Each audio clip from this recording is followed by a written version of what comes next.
All right, everybody, welcome to another episode of The Blind View here on Becca's World. And here is your host, Miss Rebecca S. Meadows.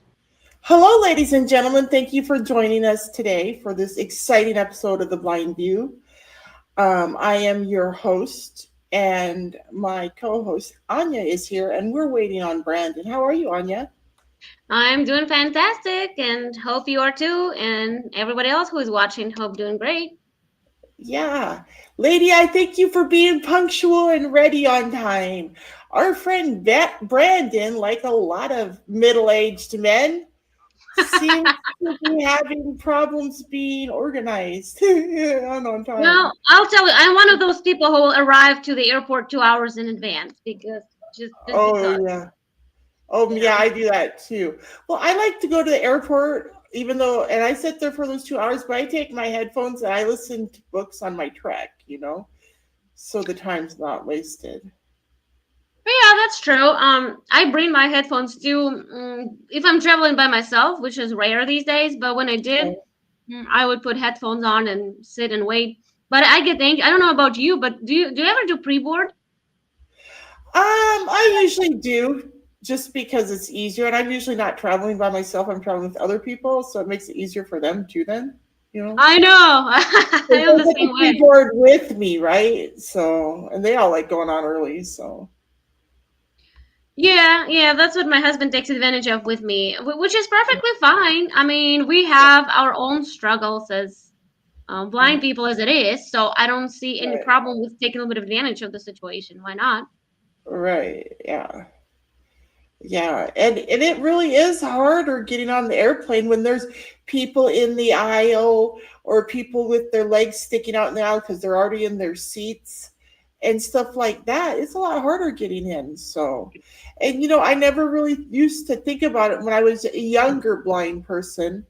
But as an Mhm. adult, and now that I'm older and I've been in 4 car accidents, and so I'm not moving so well, and I've had little kids now, and I mean my kids are older now, but they were little for years, and when I used to travel with them when they were little, I really appreciated those services that would let me have some advantages because I was blind when I was traveling, because it Yeah, just made that much easier being a blind mother with 2 little boys. Hey, exactly. Or hey, everybody! I Can you traveled with guys them hear me? by Hi, myself. Brandon. Hi, Brandon. How are you? Thought I would just announce myself, not trying to be a creepy, lurker. Creepy listener. Yeah. Well, we knew you'd be coming in late. Yep, yeah. But I had to conclude a JAWS install, and I'm now using NVDA and everything. But what? So we're talking about travel, I guess. Yeah, we were just Yeah. talking. Becca was saying that I was punctual, and I said like I'm one of those people who arrives to the airport 2 hours prior, and we started talking about flights and stuff, Yeah. and whether we Yeah. pre-board or not. Do you pre-board, Brandon? Uh Not always. Definitely not always. Sometimes, but definitely not always. I'm actually not a big fan of taking advantage of that stuff. Why You not? know, and in fact, that kind of dovetails with something that I want to talk about later. But Oh, but well, because why not? Because okay, so let's use a different example. Okay, like if we're at say an amusement park, right? Well, mm-hmm. if the line's not that long, no, I'm not gonna go to the front of the line. I mean, if there's only 3 people ahead of me, I mean, yeah, they would probably let me the park personnel, but no, it's fine. I'll just there's now if there was like 40 people ahead of me, well then maybe, but it's like I no, so I really kind of it's very very contextual for me whether I do or I don't. Well, So, Brandon, yeah, how do you ascertain how many people are ahead of you? I mean, because yeah. at an amusement park, there's noise coming from all around you, and unless you have someone tell you how many people are in front of you, how do you really know?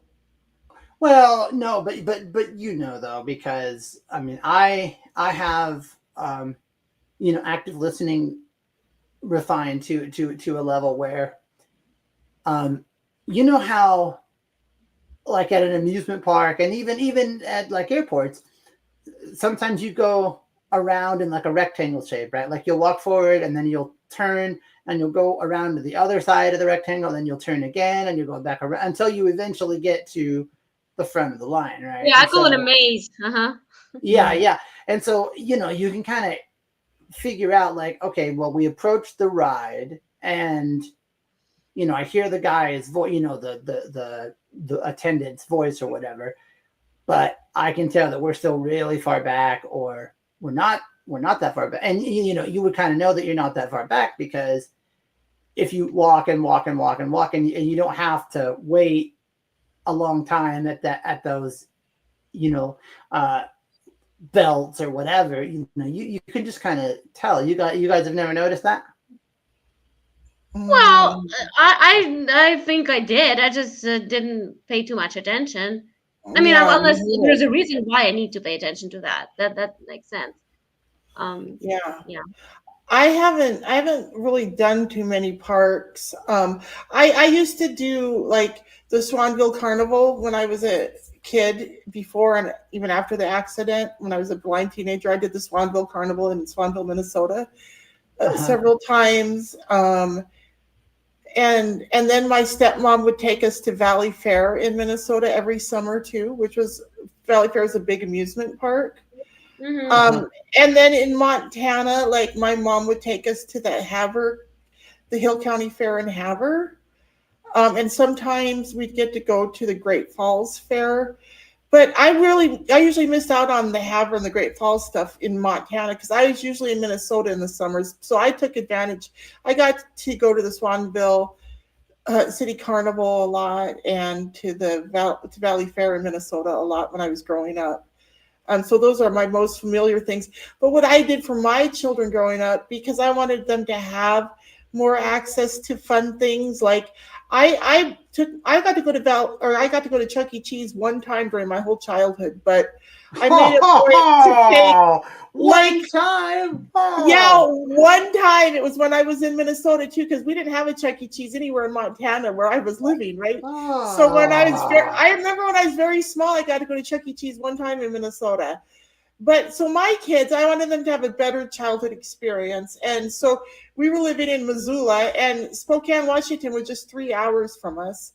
And so sometimes I would take the boys to Spokane on the Greyhound bus, and then we'd stay at a hotel, and I'd take them to Chuck E. Cheese, and we'd swim at the swimming pool at the hotel, and we'd go do other fun stuff in Spokane. And then there was also a girlfriend of mine from high school. I went to high school up on the High Line in Hingham or in Red Yard, Montana. But a girlfriend of mine from high school lives in Billings, Montana. And so when I lived in Missoula, I used to take my boys on the Greyhound to Billings. And it was a long bus ride from Missoula to Billings. But I do it a few times a year. And we get a hotel room in Billings. And my friend Paula, who lives in what is it, Laurel, Montana, right outside of Billings. We'd hang out with her because she's got 3 daughters. Let's see, Kendra, Aaron, and Lisa. Yeah, she has 3 daughters that are about the same age as my 2 sons, So like I take my boys there several times a year when they were growing up, and we'd hang out with Paula. Or like I said, we go to Spokane, or sometimes I take them to Helena, Montana too, because Helena is the state capital in Montana, and there's a lot of cool historical stuff you can see in there. And I really love history, so I always tried to do that stuff with my kids when they were little. Yeah, that sounds fun. And speaking of traveling, I was gonna ask, did you guys hear about the Southwest new policy, like starting in May, that that's something I saw on Facebook. It made me so disappointed. And I was What like, is it? I didn't hear about it. What is it? Did it really? I got you. Can you yeah, share well, it with so me? now, yeah, so remember with Southwest, if you're a regular customer, like not some special reward member, blah blah blah, but just a regular flyer, and you could check 2 bags for free. Oh, And wow. yeah, so I never had to check 2 bags, but I mean one, at least one, keep freaking one, please. Nope, Yeah. they're removing one, so now you're gonna have to pay for baggage. Sounds like. So Did you say you can check 2 bags on Southwest, or did they? No, you used to be able to check them for free. Now you have to pay. Oh, you can't even check one for free now. No. Well, not right Oh, now. I think it starts in May. That's what I heard. Yeah, oh, yeah, it that's what starts I in read May. too. Yeah. Oh, that's too bad. I was hoping you'd give us some kind of good report. No, Well, sadly, I do well, not. well, well, but I'll just say though that a lot of the other airlines though, you've always had to do that. So Yeah. But I hardly um, flew with any other airlines for that very reason. for that very reason. Yeah. Oh, And plus, I hate assigned sitting. I hate Oh assigned yeah, sitting. It's just so yeah. annoying. If you travel by yourself, fine. Like I don't care where to sit. But when you travel with somebody and the machine, like the computer picks you're sitting at random, and you made up in different parts of the plane, and you have to Uh-huh. play your blind card to see if you can negotiate and see if you can no sit with your partner or whatever. But it's really annoying. I well, wish. and not just that, but if you do it online, before the flight, oh, they charge you a fee. What do they call that fee? Like a Seven vanity bucks seating seat. fee or whatever. Yeah, all their fees are ridiculous. Yeah, Yeah. and you guys notice, remember way back, what was that, like 2002, way back, Uh, uh they said, oh well, we have to charge $25 per bag, but it's only temporary because the fuel, the cost of jet fuel, has gone up. Yeah, they've never taken that away. well, Oh has no. the cost of jet fuel gone down though? I I doubt mean, it. I don't know, but I don't come think on, gasoline. I don't think. know. Yeah, like I wouldn't expect that to go down until the cost of jet fuel goes down, and I don't think it has gone down because the cost of our other fuels haven't gone down yet. I don't think. Well, but I think under this administration, this presidential administration, it probably will within the next 4 years. So, Oh yeah, I know President Trump will work on it. He'll do his best, but honestly, with who knows how big of a pit Biden dug us into before we got him out of office. So Yeah, yeah, it's really hard for Trump to deal with all this nonsense because he has an enormous opposition within the country, which is sad. And Europe is not a friend, for obvious reasons. A bunch of stupid elites, just like here.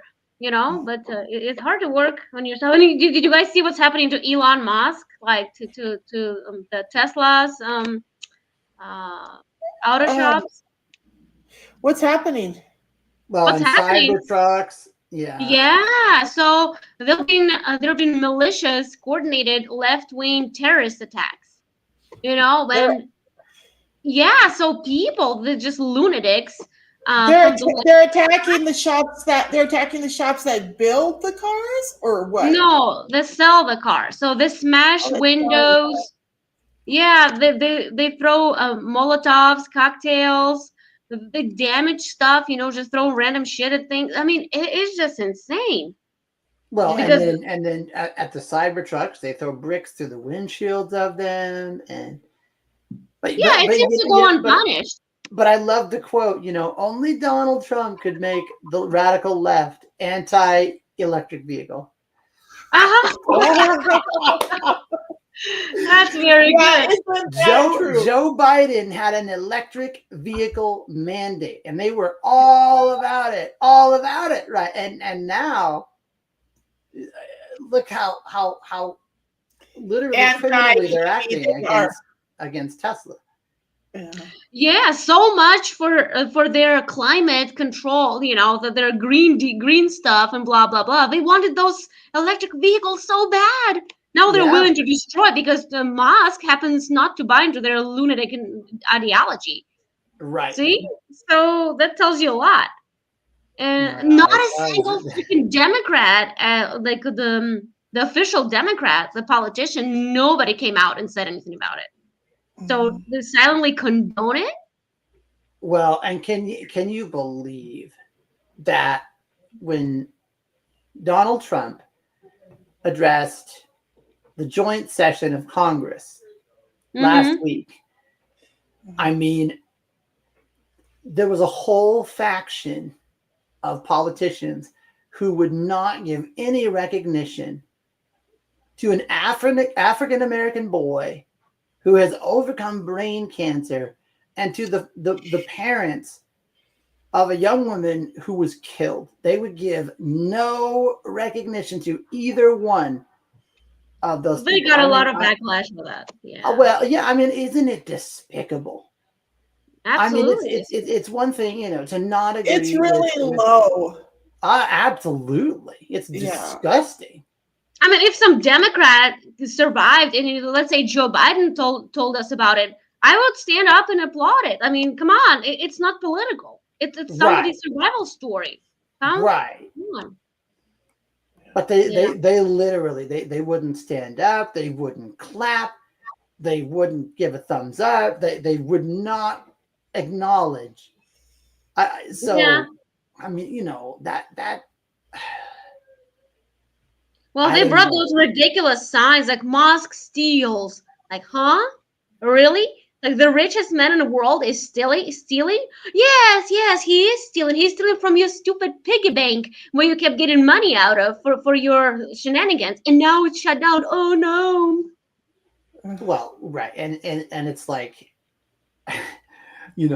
Musk, okay, like you, and I will say, like you both, Democrats and Republicans, haven't done it. Look at all the fraud, waste, and abuse that's being discovered by the newly established Department of Government Efficiency.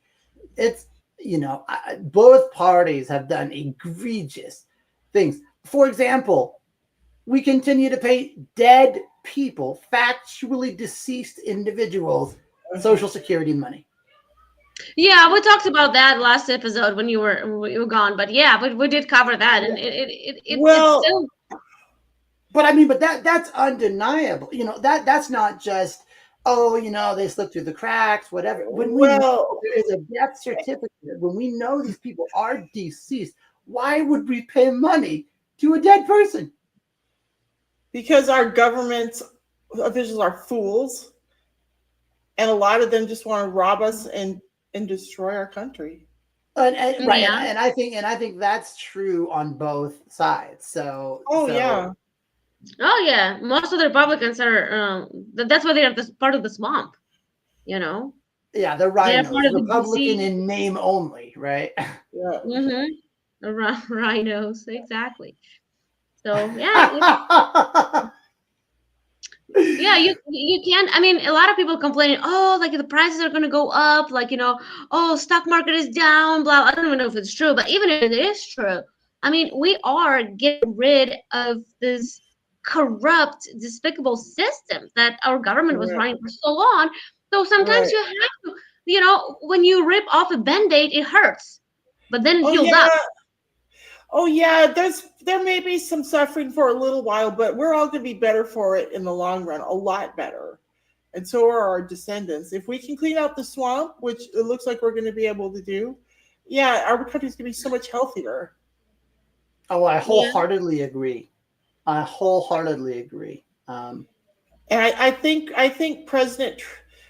God brought President Trump to the White House for such a time as this, exactly when it's time to drain the swamp, Yeah, they're not sleeping though. I mean, we already discussed the terror attacks on Tesla, but there's also, and I can speak for the Russian-speaking community, what I've been hearing is that there are a lot of newly emerged YouTube channel, TikToks, Telegram channels that are popping up of nowhere.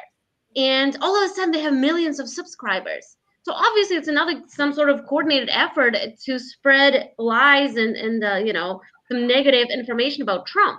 So they're trying to change the minds, in relation to the Russia-Ukraine war. So there's like a super anti-Trump campaign going on in that region. So somebody's paying for it. Yeah. So I haven't watched the news much lately. Have there been any big changes in the Ukraine-Russia war? I thought. Go ahead. I thought I had seen something that said that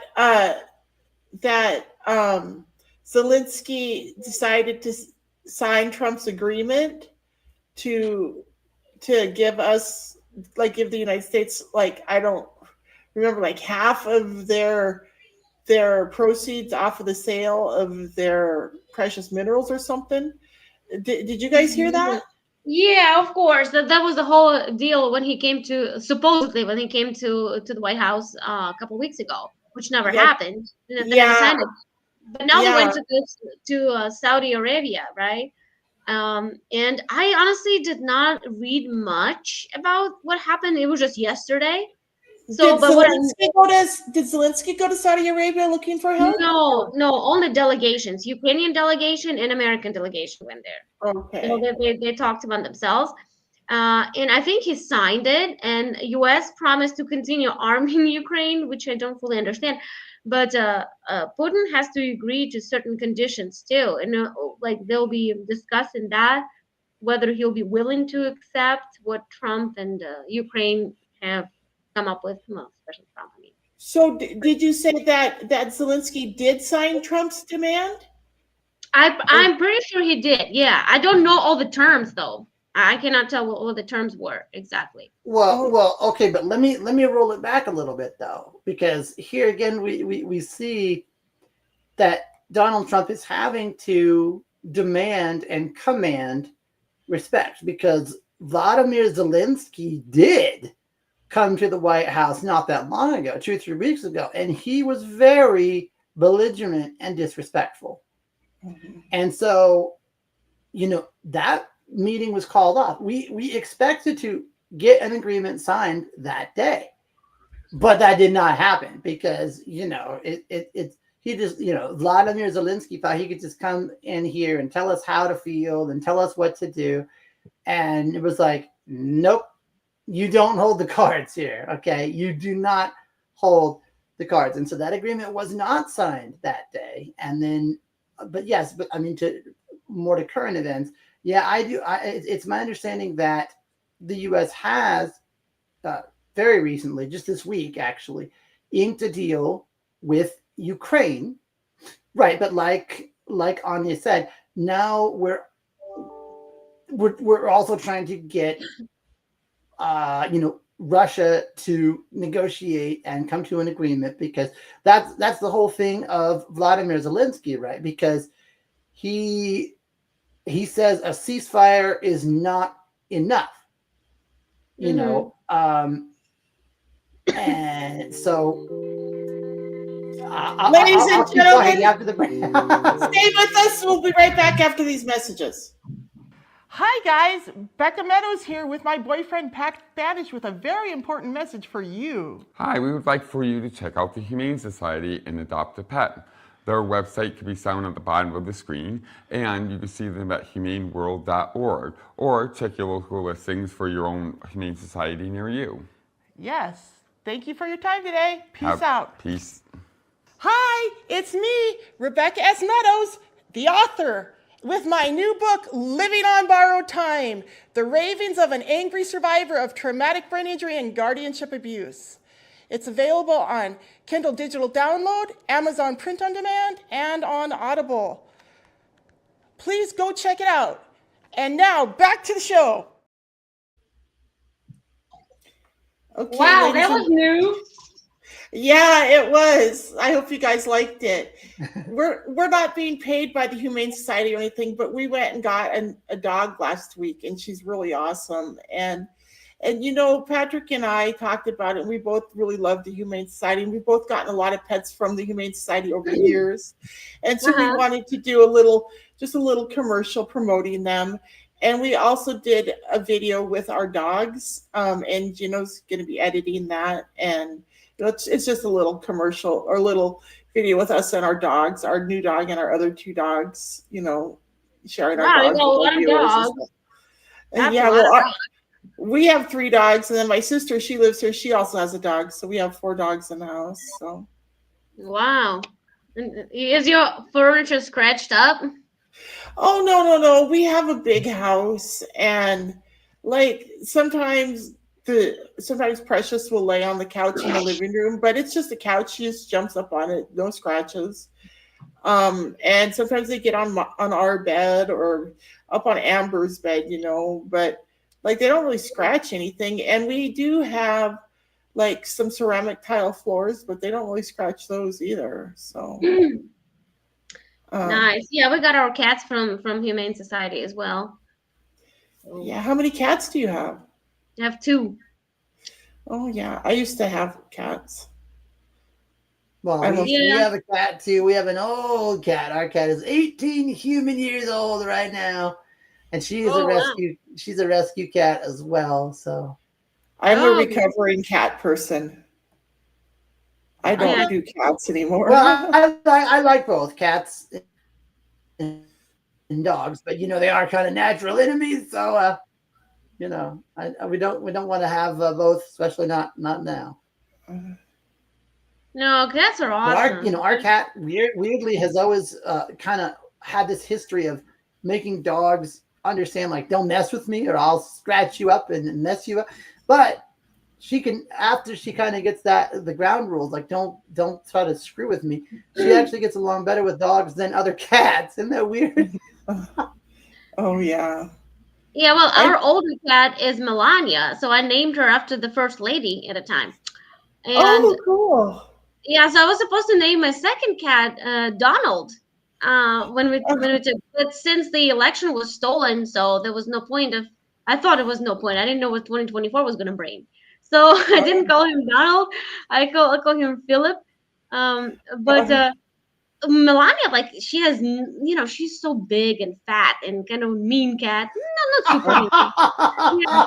And our I'm friend sure, comes over. I'm sure our first lady's nothing like your cat. Yeah. So our friend comes over and he's like, "Oh, Melania, her name is Melania. Well, Trump would have dumped you if he was this fat. If you were human," he says to her. I was like, "Leave my cat alone." Oh my! Oh, that's Yeah, they're funny. adorable. It's always fun to have animal in Guys, the house. guess what we went and did on Monday? On Monday. Okay, What? what is it? We went out for trivia. Now, when I left my husband in 2016, I joined this divorce recovery group, and one of the members of the group that I met, he invited me to trivia at O'Kelly's pub here in Mesa. I'm talking back in like 2016, right? And so I went to trivia there for quite a while, and then I kind of got busy doing some other stuff, and the quarantine hit. So I haven't been there hardly at all since the quarantine hit. I think I've been there once since the quarantine ended until this last Monday. Pat and I went there for trivia, and we had a lot of fun, but we were like 30 minutes late for trivia. And by the time we got there, everybody had already teamed up. So Pat and I were on a team by ourselves. But we're planning on going this next Monday, and we're planning on being there on time or maybe even a little bit early so we can get on a team and make some friends and stuff, because I used to go all the time and it's a fun activity. Yeah, we did some trivia night for the Republican fundraiser here in town. It was kind of fun, but I'm so I don't know. I don't know very much. I don't know anything about pop culture in America, and I don't, I'm not eager to know either. That's just not my thing. So when there's some music questions or sports questions or movie questions, I'm totally like out. I cannot give any answer. Yeah. So Anya, can you tell me a little bit? So you and Robert are doing involved with some kind of Republican group on Monday evenings now, is that right? Every third Monday of the month, yeah. Oh, well, that's cool. My ex-husband and I, when I used to live in Missoula, we joined the Pachyderms, which was a local political group that leaned conservative. They were called the Pachyderms, as in elephants, as in Republicans. Yeah. And I met a lot of cool people in Missoula that were conservatives back then. But I haven't found any groups like that here. I wonder if there's anything like that here. I should look. Yeah, I'd rather represent an elephant than a donkey. Oh, yeah. Well, elephants are very smart. I know, and donkeys are so stubborn and dumb, just like who. I know. It's always made me. It's ever since I became an adult, I came to understand the political system and the donkey and the elephant. I've always wondered why the Democrats let themselves be represented by a fucking asshole. I know. You know, like you think they would be like, no, we need a different mascot. You know. And it's Well, not they even, already spoke. it's not even a mule. A mule is a combination, a Yeah. donkey and a horse. But at least mules are known for being strong, and Yeah. Yeah. But they stole our color. Their color blue is not actually their color, and we're not supposed to have red because red is the commie color. Okay, the communists have I red color. know. That's So what I how realized. did I we end thought. up? And well, I'm sure it's one of those things that the Democrats switched. You know what I mean? One of their switcheroos that they've done over history. Yeah, they changed the language, they changed the rules slowly, carefully. Who Yeah. knows? Well, Yeah. but encouragingly though, I don't know if you all know this, but there is what I would consider a pretty radical leftist organization. And I want to be very clear. I'm not saying liberal. I can get along with classical liberals way more than I can radical Oh leftists. yeah, by far. Oh yeah. But there's a pretty radical leftist organization called Act Blue. And apparently Oh a yeah. lot of the top brass are running scared for the hills right now.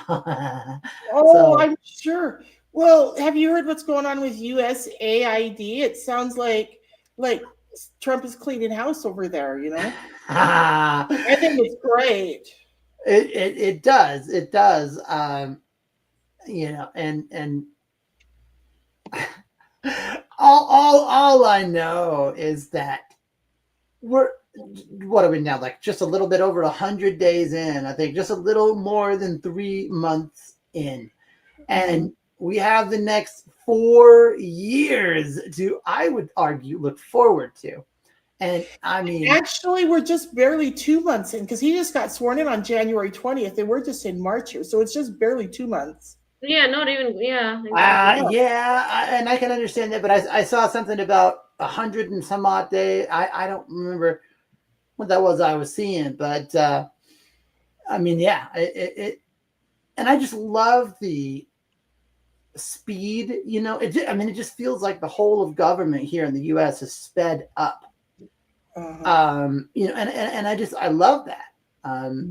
For example, look at all the money that the Department of Government Efficiency has already discovered being wasted. And it's not like, oh well, we have to get the forensic accountants on this, and this could take approximately 9 months to complete the review. Blah blah blah. Nope, not anymore. We've already found it. And that's a great example of what I mean. It seems like the whole of government here in the U.S. has just sped up, and I Well, it's because, when they said the Department of Government Efficiency, a big part of efficiency is not only efficiency financially, but efficiency time-wise, and just all the way around efficiency. And I think it's great. Our government's been so inefficient for so long. Yeah, So I much know. That's waste and fraud. It pisses me off. That's why I said we need to rip this off like an old band-aid. First it's gonna hurt, but then it's gonna heal up with some new skin. Yeah. Yeah. And this Act Blue platform, I can't remember all the details, but I know they got busted once again. I remember Project Veritas exposed them before. But I don't know, Becca, if you say you don't follow news lately, but what was happening for years with this Act Blue platform was that so they were doing the scam. So okay, imagine that you're a Democrat and you donated, I don't know, let's say $10 like 5 years ago or 10 years ago, and they do have your name, they have your address, like they have your information. So what they do is set up a fake account and they put some money, which is not, every campaign has some rules, but these money are coming from God knows where. And it shows like Becca, for example, Becca as Meadows is donating like $10 every 2 hours, and yeah, so they had so many people who had no idea that they were donating to the Democrats, and that way for 20 years of, or 20 or 18 years of its existence, they raised $16 billion that way. Now, are you saying $16 they billion. were removing money from people's bank accounts?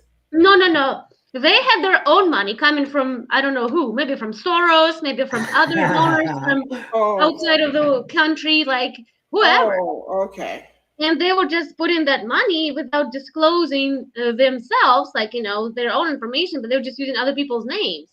So some Grandma Oh. Smith, who is 92, who lives off her Social Security, finds out that she has donated like, $1,000 or $10,000 to the Democrat Party. Oh, wow. Well, but I mean, to Becca's point, I wouldn't actually be surprised if they did siphon off little amounts here, little amounts there from people's bank account. But like Anya said, we don't really know where the money came from. But just the fact that, like, I don't, tell me if I'm wrong, Becca, but I don't think you would donate to a radical leftist platform. But they made it. I mean, I'm not saying that they actually did, but what I'm saying is, they would make it look like you did if you were more favorable to the left, like even though you never agreed to it, you know what I mean, they would just manipulate things and make it look like and so, but you see how deceptive and manipulative that is. Oh, yeah. It's vicious. It's totally vicious and mean, even, I'd say. But they don't care. And for the record, I would not be okay with that because I have donated money to Donald Trump. Oh, yes, I have.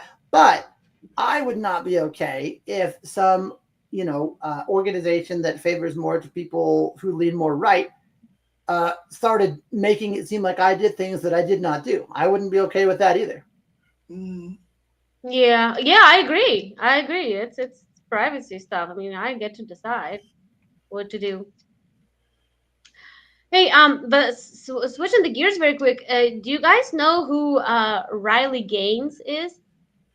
Riley Gaines. That name Gaines. sounds kind of familiar. Gaines? I do. I know who she is. Gaines, I believe. Who is Riley Gaines? She's that outspoken athlete lady who raised the big issue about competing against the male who identifies as a woman. There was a big story about her because she refused to be silent about it. And what kind of athlete is she? What sport is it? I think it was she what, swimmer? Do you remember? Yeah, she was. Yeah, right. She was a really, really good, top tier, top performing swimmer. Yeah, and she started losing her place because of the fucking moron who decided that he is not what he is, and he decided to protect the woman. So, I probably heard something about it, but honestly, these kind of stories are getting really repetitive, and they're becoming like normal, and so those stories are stories I'm kind of just ignoring. But honestly, I know it's a big deal, and I know something needs to be done about it, but there's just really nothing I can do about that. Well, I'll tell you the reason I brought her up. I'll tell you why I brought her up, because she is coming to my state. She is coming to our university. She is going to give a speech here in April. Coming to Kansas? Wow. Yeah. So she's coming. There is an organization called Turning Point USA. Yes, ma'am. Yes, ma'am. So they are organizing this, and I'm gonna go. And I'm sure there are going to be a lot of leftards out there protesting and doing some nasty shit like they like to do. That sounds awesome. Yeah, I'll be there. One time they had this, I can't remember her name, but there was a girl who was one of those transgender regrets, that she came to talk about the downside of it and how much she regretted. So we went to that event here in college campus. And the left mob showed up, and they were trying to sabotage the event. So they would not let her speak. They were screaming and acting like little. I'm telling you, I was sitting right freaking there. It's not like you're watching on TV, but you're like in the middle of it. Oh, it was infuriating to me. So was it scary? Were you scared for your safety when the liberal mob got wound up? No, not really. But I was at the. You know what they also did?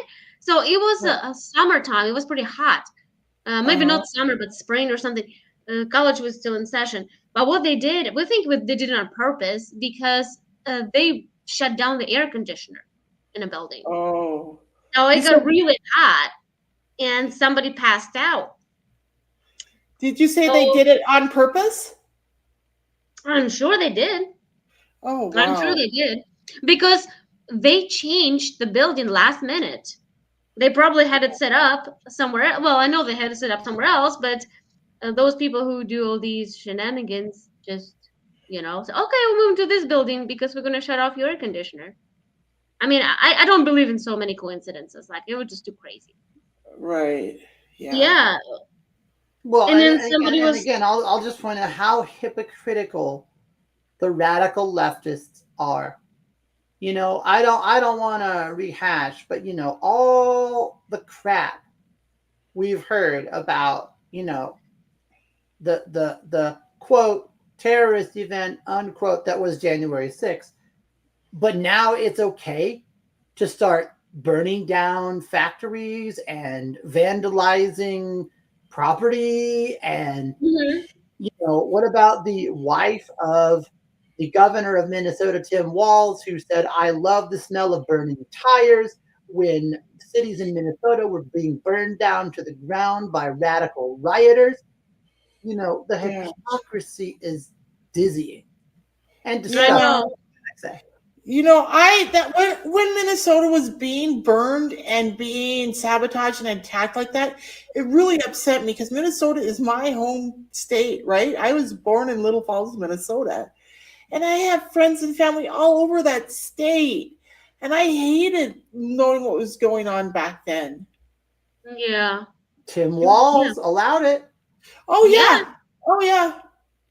And at the No, debate, I mean, he's the governor of the state.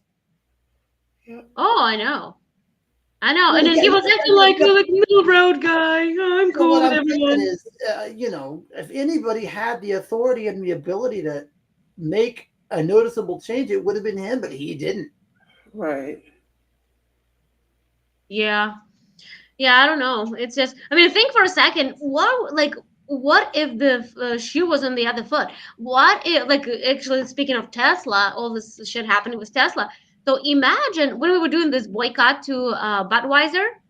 So nobody, not a single conservative, went to the Bud Light warehouse and set anything on fire or destroyed anything. Nothing. Right. We voted with our dollars. Right. Yeah. But these people just cannot do this. They're mentally unstable. Yeah. Well, I mean, literally, and that is kind of what worries me, because it's like, what we've heard about, Ladies and gentlemen, please stay with us. We'll be right back after these messages. Why don't they have blind people sections at sporting events? Why do I gotta pay the same price to not see shit? Okay? The Jumbotron ain't even built for me. I am the business manager here at the Visually Impaired School of Arizona. I see you brought the film crew. Make sure you get my good side. All right, settle down and get focused on your tasks. I teach the art of cuisine, child. You wanna know the problem? The biggest problem in the blind community is you sighted people. Just take a look over here.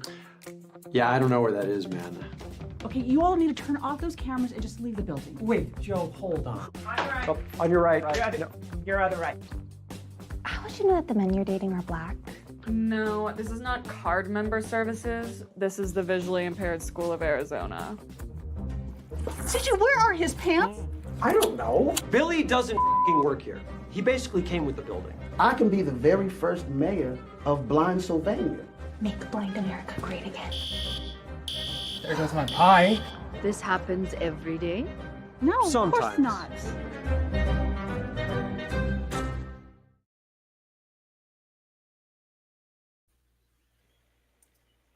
Hey, thanks for staying with us, ladies and gentlemen. Are you still with me, Brandon and Anya? Yep, we are right here. I am indeed. Yeah. So seeing that trailer reminded me. So this July, I'm not going to the NFB convention this July. Oh, you are not. You say you are not. Yeah, you did I mention am that. not. I am not. I'm actually going to try to go to the ACB convention, and I found out Oh my, wow. the ACB convention is going to be in Dallas. So that's what I need to start working on, is getting it all figured out. And later this month, there is a virtual meeting with the ACB that I'm going to be taking part in, and so I'll learn more details then. But I'm really excited. Do you know anything about the ACB, Brandon? Yes, I do. But yeah, exactly.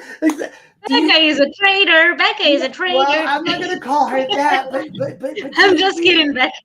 Do you realize, Becca, you just announced that, like, this is like saying, I've driven a Chevy all my life, and now I'm making an agreement with Ford. Oh, I've eaten or at Burger King Dodge for most of my life, and now I'm going to go to McDonald's. I mean, this is a really seriously, really, in the blind. I know, in the blind thing. community, it is a big thing. Yeah, and you as a well, either a current or former member of the National Federation of the Blind are saying you are not going to go to the national. Yeah, so right. So the ACB stands for the American Council of the Blind, and they are the second leading national advocacy organization for the blind in America.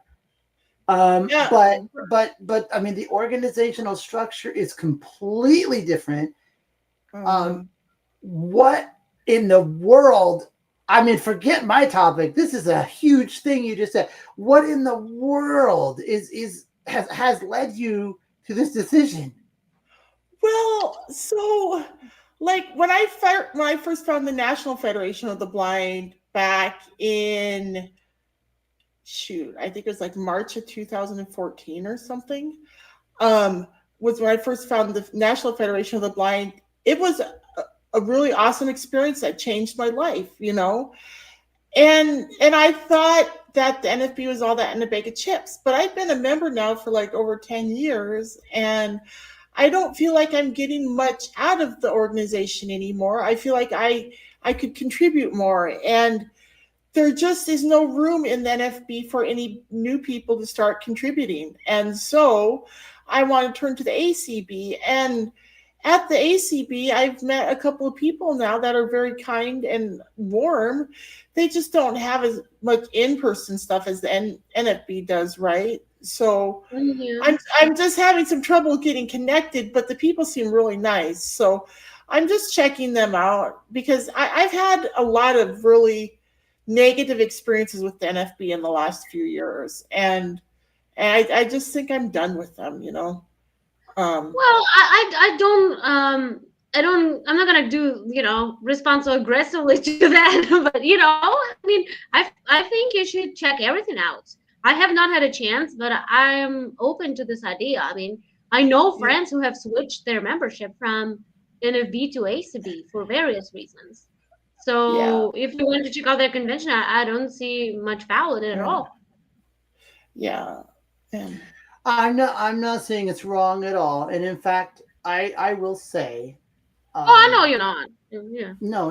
And you know, I will say, as a former local leader in the overall body politic that is the National Federation of the Blind, I actually can identify with what you're saying to a certain point, Becca. And I think I've mentioned on this show before, I'm actually glad that I didn't ascend to higher levels of the organization, because I don't think that would have been a good fit for me. But this is old history, but just be mindful, Becca. I mean, I don't think we ought to discuss this a lot, because it was a long time ago. But again, let's not forget about history. I mean, there was a very, very tragic civil war that wrecked relationships and wrecked families and stuff when the two organizations split, and that was a long time ago. But And you know, that was before my time. I didn't Right. live Mine through the too. split, so I don't understand all the politics and stuff, like all of that. And like, so I was a member of the MAB in Montana. That's the Montana Association for the Blind, before I ever even heard of the National Federation of the Blind, right? And I heard from the NFB, I heard about the NFB of Montana from somebody who had broken away from the MAB, because the MAB and the NFB were fighting just like the NFB and the ACB are always fighting. You know what I mean? Well, But and I don't know that they're fighting as much anymore. And I always did my best to foster dialogue, at least dialogue, right. between the two organizations. I don't think that we should be, hostile toward one another, even if we do have a difference of perspective, which we sometimes do. But wow,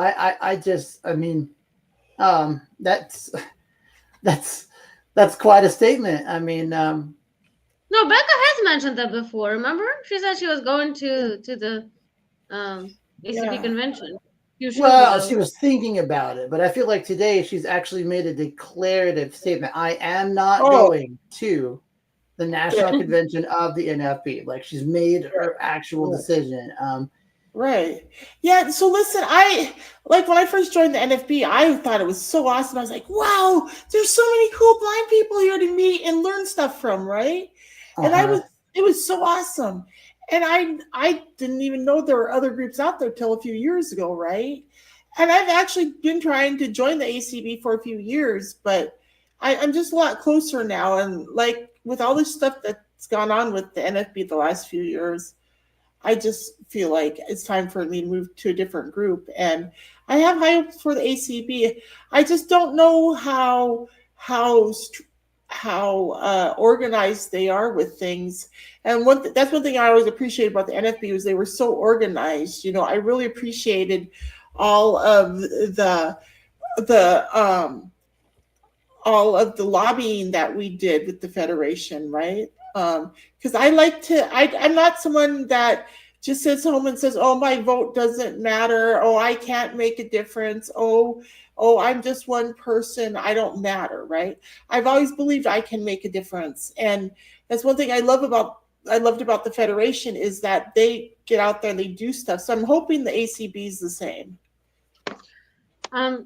Yeah, I mean, they stand basically for the same thing. Just they look at it differently. That they have different approaches to things, but they're all about helping blind people. And yes, I share your sentiment, Becca, very much. Like in terms of NFB going down the hill and becoming so progressive and so crazy. Yes, I absolutely agree, and I had those urges to leave myself. But you know, being devil's advocate for a brief second, I can say, you know, it's not just the NFB, it's a societal rot. You know, society was rotten. So no surprise that NFB was a part of this thing too, like any other organization. It's really hard to stay afloat if you're a Republican or like somewhat conservative at least. Right.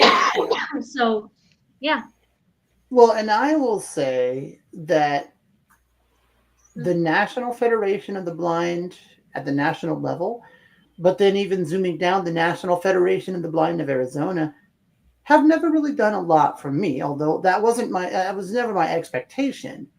But, you know, I think that, again, at the national and state level, affiliate level, what disappoints me the most is, and I think this is applicable to the American Council of the Blind as well. I mean, it's one thing, I think both organizations at the national level have done a pretty good job at a philosophical level, but I think they both need to do a much better job of giving blind people jobs. I just think they need to do a much better job, you know, and so I haven't decided. You know, I've stepped away. You know, I've definitely, without doubt, distanced myself from the NFB, but I haven't formally allied with any or other organization. And, you know, when I was trying to make up my mind, I tried to get people that were in the American Council of the Blind to tell me, you know, why is this organization worthy of my time and my talents and my tools? Why? And they would never answer that question. Whereas, people within the National Federation of the Blind were more willing to say, well, this is what we've accomplished. These are the things that we've done and been able to get done. But to both of your points, I do feel like over the past 4 or 5 years, definitely, there's been a noticeable and concerted effort to kowtow to the radical left, and I don't like that either. Yeah. Don't ask what the country can do for you. Ask what you can do for your country. Remember, Brandon? Well, right. And I was willing to work for the organization. No, I know. And I did work for the organization. But to both of your points, it's not like I feel like, the National Federation of the Blind gave me this and they gave me that and they allowed me to do that. No, I don't feel like that. It was more of, I donated of my time, I donated of my experience, I donated my mentorship. I did do work for the organization, which I don't regret. But have I been, reciprocally, remunerated? No, I don't feel like so. And that's okay to a certain point. But again, to what you all are saying, I don't want to be a part of an organization that bends the knee to the radical left. I'm not interested. Right. Yeah. And that's part of my problem with them too. Yeah. Well, they say it's hard to be afloat when you are so close to Washington. So you just have to go with what, whichever direction the wind is going. But again, it does not justify a lot of things they've done, like certain resolutions, certain behaviors. Yeah, it's way too radical than they could have been. That they could have stayed away if they really want to take any position. Right, and there have been actual, okay, so they've done a good job. You gotta really read between the lines and pay attention to the subtext. But if you do that, you will notice that they have absolutely tried to strongly urge people to vote in certain ways. They have been supportive of certain things and unsupportive of other things.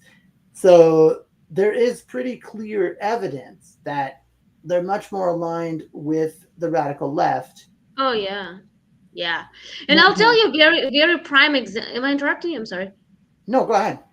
I was going to say, I can give you very, super, prime example of this happening. What really, really pissed me off back in 2020, and I think it was 2020 or 2021, or both, when we had virtual convention, okay?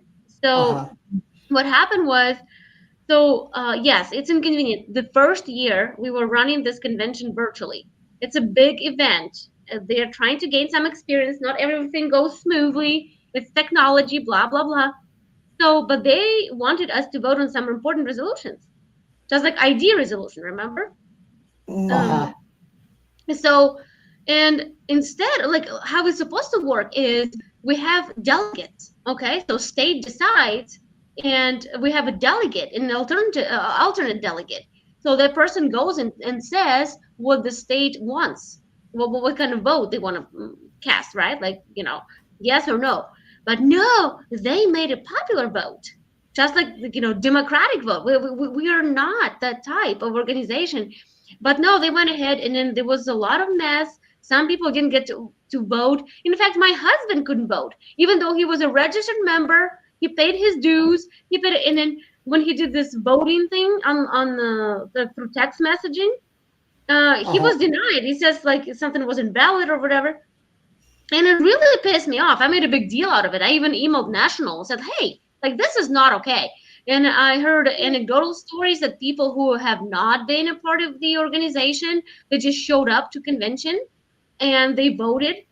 So this is not okay. Only voting members get to make decisions. So, and it was a huge mess. And then if they really wanted things to go the way, the right way, they would have gone by delegates. But they didn't. Well, and I would expect Mark A. Riccobono. Yeah, I'm going to name names. I'm going to name drop. I don't care. I would expect you, Mark A. Riccobono, respectfully, president of the organization, as a businessman, to have approached other, corporate entities and state level entities and things, knowing that your national convention was quickly approaching, and get these bugs ironed out. You have a business background, do you not, Mr. President? Mm-hmm. So yes, I understand that there were a lot of transitional things happening, but look at Tony Robbins and how much changes he had to make. He made them. He approached Zoom at a corporate level and got Zoom to, instead of allowing him to only have 1,000, he got Zoom to allow him 20,000 people. He proactively approached Zoom.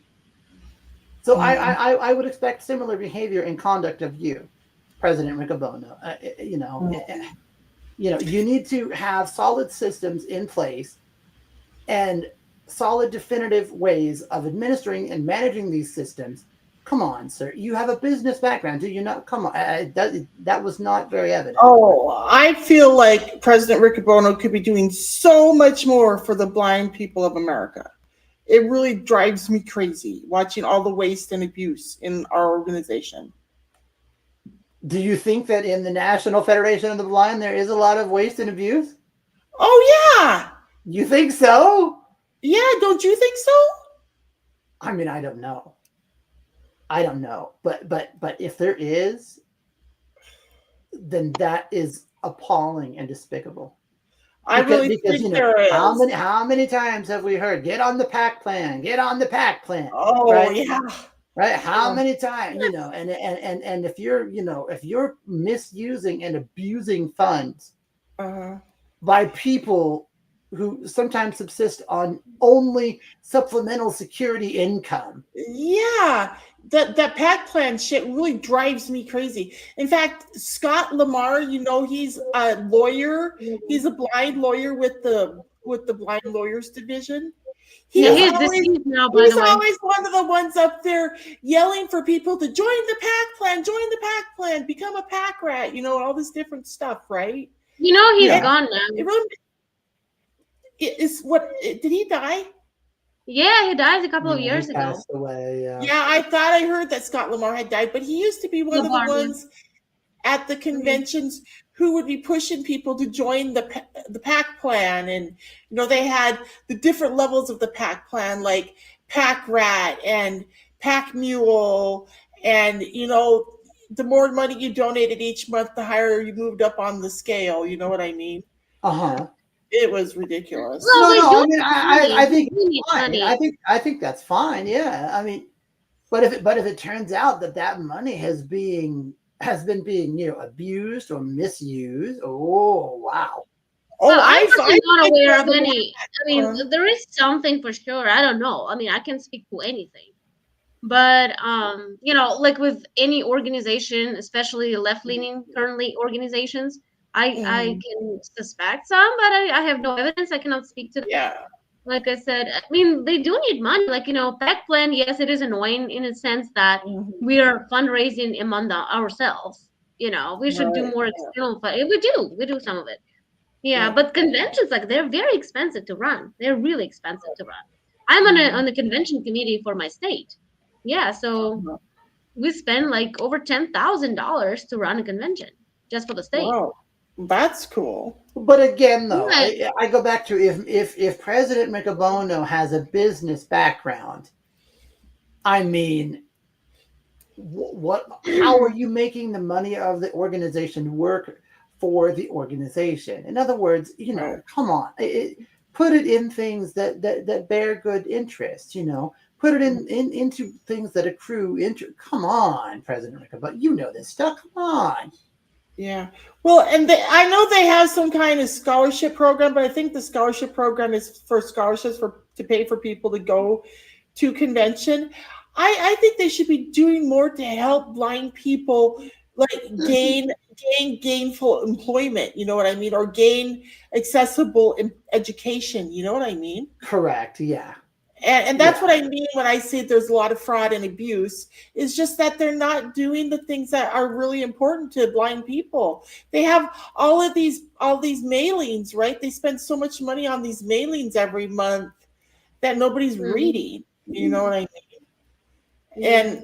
and they waste money on a lot of other stupid shit too. And I just really, I don't know. I guess a lot of people look at the leader of, well, of our country or the leader of different organizations or corporations, and there's always people who think they could do a better job, but it just makes me sick. Like, I just feel like the NFB could be doing so much more than they are. You know what I mean? And it just irritates me. Oh, Well, hopefully it all gets back on track, Becca. I hope it all gets back on track, at least to some extent.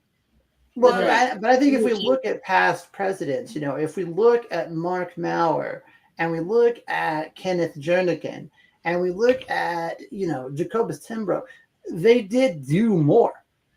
Right. Yeah. Yeah, like I don't really see Mark Riccobono doing anything to build the Federation, to make it bigger and more impactful on the lives of blind Americans, and shit like that. Like, he likes to say, let's go build the Federation, but what is he really doing to build the Federation? What is he having us do?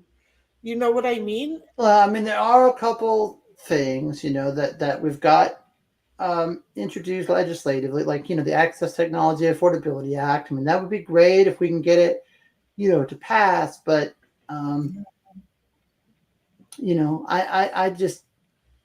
I don't know. I just feel like, again, that's just nonprofit work, that's calling your senators, calling your congressmen, that's just, which is fine. I'm willing to do that, but let's talk about some of the issues that blind people are facing on the ground in their homes and neighborhoods every day.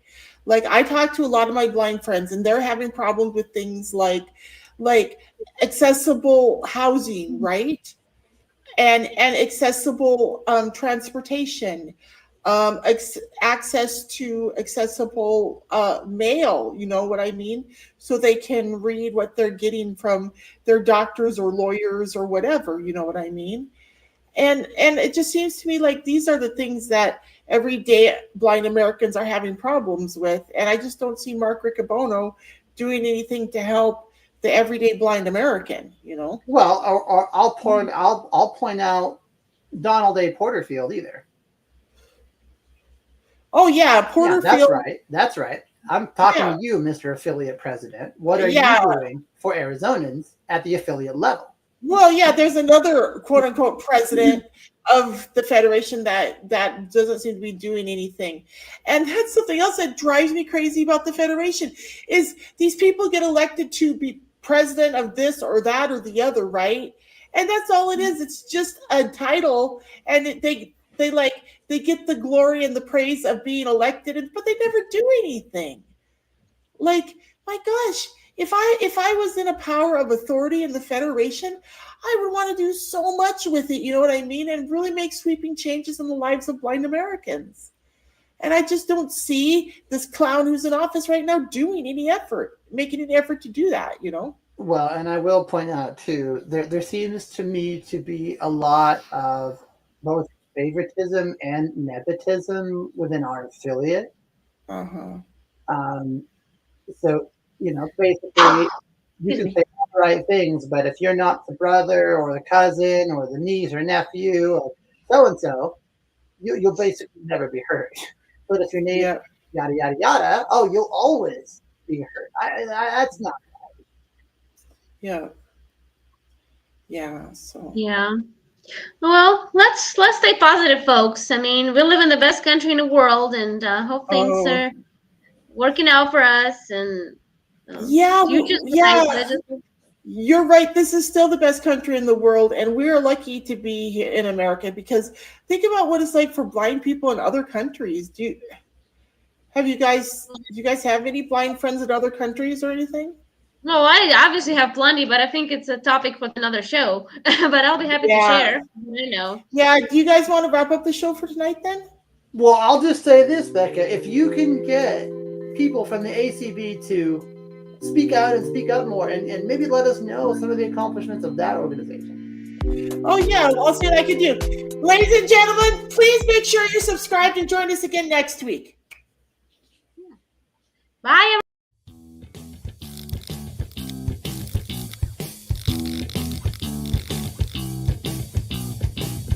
Thank you for watching Becca's World. Please like, share, and subscribe to my channel.